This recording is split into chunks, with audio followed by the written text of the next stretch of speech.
আসসালামু আলাইকুম গাইজ। আমি আজকে সকালের নাস্তায় এগুলো নিয়েছি। আমি আসলে বের হব এখন, তো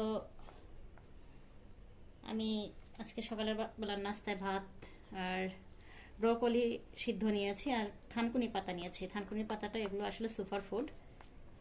ভাত খেলে অনেকে মনে করে যে মোটা হয়ে যায়, আসলে এটা সত্য না। রুটি এবং ভাত একই পরিমাণের ক্যালোরি থাকে, তো পরিমাণটার উপর আসলে এগুলো ডিপেন্ড করে।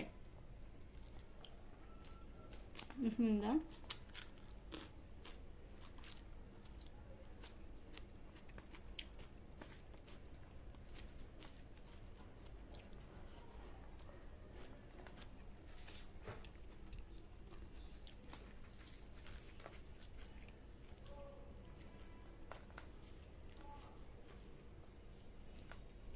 যারা স্বাস্থ্য সচেতন তারা আমার মতো এভাবে খেতে পারেন। সকালবেলা ডিম সিদ্ধ অথবা ভেজিটেবল। আমি এখানে টক দই নিয়েছি। এই টক দইটা আমি খাওয়ার শেষে খাবো।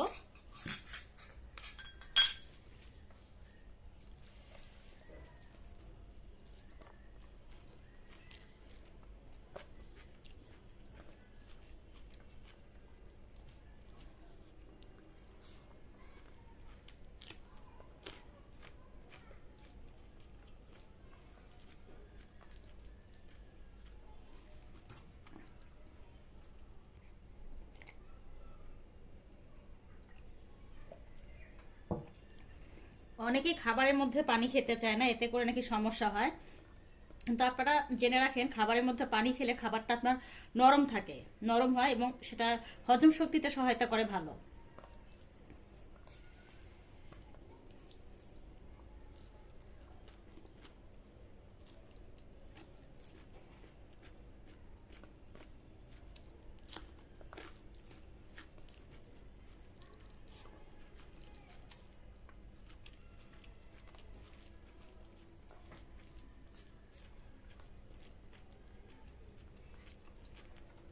সকালবেলা এভাবে ভেজিটেবল সিদ্ধ করে নিয়ে আপনার ডিম পোস্ট অথবা সিদ্ধ খেতে পারেন, সাথে কিছু নাটস কয়েকটা।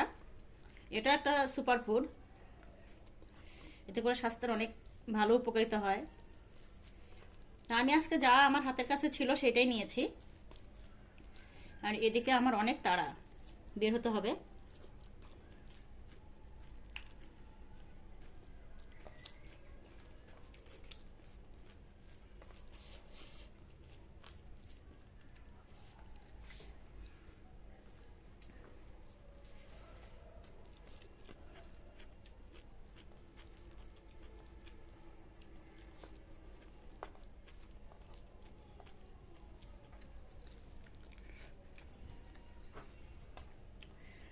যদিও আমি কোনো ডক্টর না, তবে অনেক কিছুই আর কি জানি।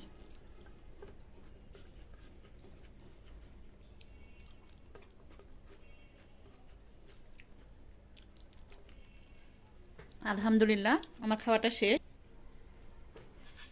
এই আমার আজকে সকালের খাবার ছিল।